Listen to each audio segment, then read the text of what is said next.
الرحمن الرحیم، السلام علیکم اسٹوڈنٹس۔ جیسا کہ کل ہم نے پڑھا تھا تعارف قرآن حدیث کے بارے میں، جس میں ہم نے تعارف قرآن پڑھا اور قرآن مجید کے اسما پڑھے، یعنی کہ معنی پڑھے۔ تو آج کا جو ٹاپک ہے وہ ہے قرآن مجید کا نزول۔ جیسا کہ ہم نے یہاں پر ہے کہ قرآن مجید کے نزول میں کہ حضرت محمد صلی اللہ علیہ وآلہ وسلم کی عمر جب 40 سال تھی، یعنی کہ 41واں سال کا شروع 40 سال تھی، تو آپ صلی اللہ علیہ وآلہ وسلم پر قرآن مجید کا نزول شروع ہوا۔ عمر کے اس حصے میں آپ صلی اللہ علیہ وآلہ وسلم زیادہ تر تنہائی میں رہتے تھے، اور آپ صلی اللہ علیہ وآلہ وسلم جو تھے وہ عبادت کی خاطر غار حرا میں تشریف لے جاتے۔ حضرت خدیجہ رضی اللہ تعالیٰ عنہ فرماتی ہیں کہ آپ کئی دن غار حرا میں گزارتے اور اللہ کی عبادت کرتے، اور یہ وہ زمانہ تھا جب آپ صلی اللہ علیہ وآلہ وسلم کو رات میں خواب آتا اور اس کی تعبیر جو تھی وہ سامنے آ جاتی تھی، یعنی کہ سچے خواب آتے تھے آپ صلی اللہ علیہ وآلہ وسلم کو۔ جیسا کہ اسٹوڈنٹس بخاری شریف میں آپ صلی اللہ علیہ وآلہ وسلم نے فرمایا کہ یہاں تک کہ میں اس پتھر کو بھی جانتا ہوں جو نبوت سے قبل مجھے سلام کیا کرتا تھا۔ تو آپ صلی اللہ علیہ وآلہ وسلم عبادت کی غرض سے کہاں تشریف فرماتے؟ غار حرا میں۔ آپ صلی اللہ علیہ وآلہ وسلم کی اسی طلب ہدایت، یعنی کہ جو حق کی تلاش تھی، اس جستجو کا تذکرہ سورۃ ضحیٰ میں بھی، جیسا کہ قرآن پاک میں اللہ تعالیٰ نے فرمایا کہ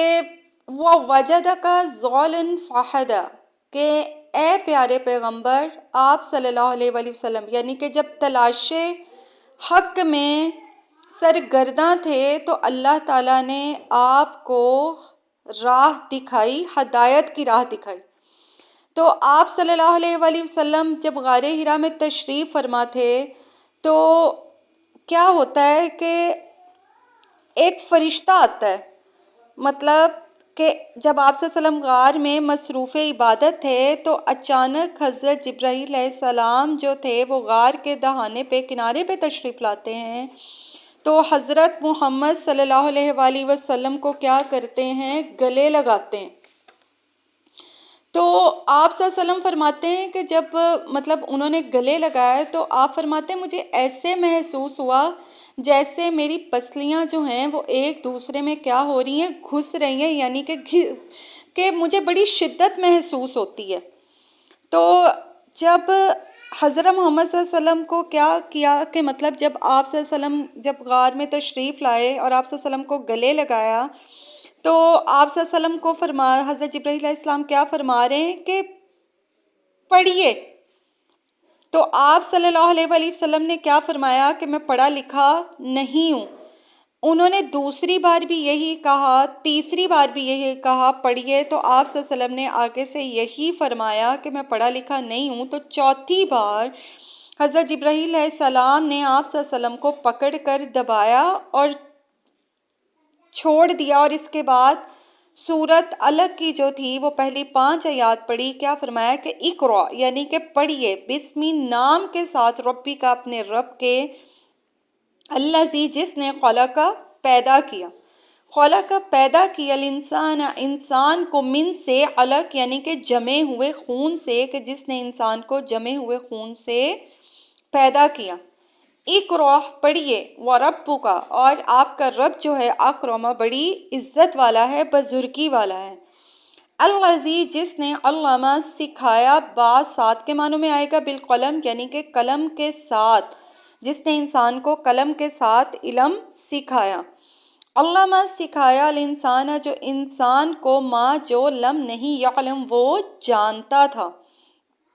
تو آپ صلی اللہ علیہ وسلم کیا فرمایا اللہ تعالیٰ نے کہ آج نبی صلی اللہ علیہ وسلم اپنے رب کے نام سے پڑھیے، جس نے سب کو پیدا فرمایا، اور اس نے انسان کو جمے ہوئے خون سے پیدا فرمایا۔ اور آپ صلی اللہ علیہ وسلم نے آپ صلی اللہ علیہ وسلم پڑھیے،